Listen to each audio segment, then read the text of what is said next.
La parole est à Madame Claudine Schmid. Merci, Monsieur le Président. Cette question s'adresse à Monsieur le ministre des Affaires étrangères. Lors des cérémonies du D-Day, le Président de la République s'est, à juste titre, réjoui qu'un dialogue existait entre des chefs d'État, comme l'a très bien rappelé notre collègue François Loncle. Or, pendant ce même temps, nous assistons à la dénonciation unilatérale par la France d'une convention passée avec la Suisse en 1953.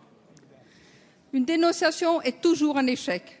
Elle témoigne de la rupture de dialogue. Je ne peux pas croire que la France dénonce unilatéralement une convention avec un pays ami, qui d'ailleurs, pour Monsieur le Premier ministre, est plus qu'un pays ami, puisque c'est également le pays de ses origines. Je ne peux pas croire non plus que la France renonce à poursuivre les négociations et rompe le dialogue, alors qu'elle a tout à attendre des pourparlers en matière fiscale et financière. Comme vous le savez, la nouvelle rédaction de la Convention sur les droits de succession crée, outre-Jura, un climat anti-français. Le processus de ratification, de refus de ratification pour être exact, est en cours au Parlement suisse. Il ne sera pas achevé à la fin du mois. Quant au Parlement français, le processus n'a pas commencé. Nous n'avons donc pas pu nous exprimer. De plus, sans convention, nous nous retrouverons face à une insécurité juridique avec un risque d'inflation des contentieux qui engorgeront nos tribunaux.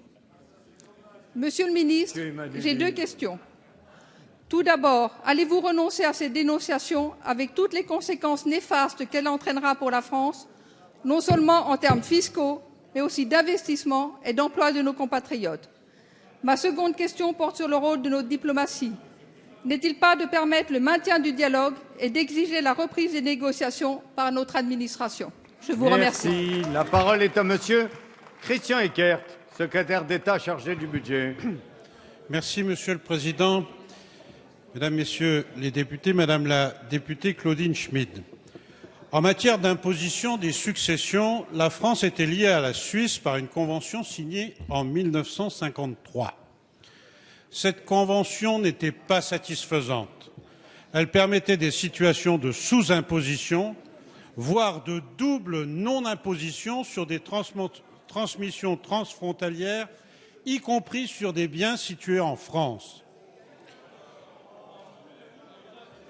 C'est pour cette raison que la France a négocié et signé une nouvelle convention avec la Suisse en juillet 2013, de façon à rééquilibrer le droit. Pour surmonter les réticences de la partie suisse, plusieurs concessions avaient d'ailleurs été faites par la France. Malgré cela, le projet de convention a été rejeté par la Chambre basse du Parlement suisse en décembre 2013 et la Chambre haute a demandé au gouvernement fédéral de renégocier un nouveau texte. J'ai accompagné Pierre Moscovici il y a quelques mois en Suisse et nous avons clairement indiqué à nos homologues suisses qu'il était hors de question de renégocier une nouvelle convention et qu'il nous appartenait, pour tenir les délais habituels, de dénoncer la convention de 1953 avant le mois de juin. Et ce processus leur a été diplomatiquement signifié et il est engagé entre Michel Sapin et moi. Ceci n'engendrera pour autant pas de double imposition. Il s'agira d'un retour au droit commun.